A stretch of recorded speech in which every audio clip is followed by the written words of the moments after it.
It's Monday ஈவினிங்லேருந்தே ஒரே sweet கிரேவிங்காக இருந்தது. ஸ்வீட்டாக ஏதாச்சும் செஞ்சு சாப்பிடணும் போல் தோணுச்சு.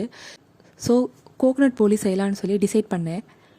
கோகனட் போலிக்கு மாவு ப்ரிப்பேர் பண்ணுறதுக்கு நான் மைதா மாவு தான் எடுத்திருக்கேன். ஸோ மைதா மாவில் செஞ்சால் தான் இது கொஞ்சம் டேஸ்ட்டாக இருக்கும். நார்மலாக சப்பாத்திக்கு மாவு எப்படி ரெடி பண்ணுவோமோ அதே மாதிரி தான் ரெடி பண்ணணும். பட் எக்ஸ்ட்ராவாக கொஞ்சம் மஞ்சத்தூள் மட்டும் ஆட் பண்ணிக்கணும். ஸோ இது மைதா மாவில் ப்ரிப்பேர் பண்ணுறதுனால ஃபஸ்ட்டு கையில் ரொம்ப ஸ்டிக் ஆகிற மாதிரி இருக்கும். ஸோ கீ இல்லைன்னா ஆயில் விட்டு நம்ம இன்னும் நல்லா பிசைஞ்சு எடுக்கும்போது அது நல்லா சாஃப்ட் ஆயிரும். இன்னும் ஒரு 1/2 hour ஊற வச்சோன்னா இன்னும் நல்லா சாஃப்டாக இருக்கும். ஸோ உள்ள ஸ்டஃபிங்காக நான் கோகோனட்டை நல்லா கட் பண்ணி எடுத்துகிட்டு ஸோ அது கூட ஒரு ஏலக்காய் போட்டு நல்லா கிரைண்ட் பண்ணி எடுத்துட்டேன். சர்க்கரையை நல்லா தட்டிக்கிட்டு ஸோ அதை தண்ணி ஊற்றி நல்லா நான் கரைச்சி வச்சுருந்தேன். ஸோ அப்படியே ஆட் பண்ணும்போது கல்லெல்லாம் இருக்கும். அதை நான் பேனில் ஆட் பண்ணும்போது ஃபில்ட்ரு பண்ணி ஆட் பண்ணேன். ஸோ அது நல்லா பாயில் ஆகிட்டு இருக்கும்போது அது கூட இந்த கோகோனட்டை ஆட் பண்ணி ஸோ அது நல்லா வற்றி வரணும். ஸோ அதில் உள்ள வாட்டர்லாம் ஃபில்டர் ஆனதுக்கப்புறமா ஸோ அதை நான் எடுத்து ஒரு 5 minutes ஆற விட்டுட்டு அதை குட்டி குட்டி பால்ஸாக எடுத்துக்கிட்டேன்.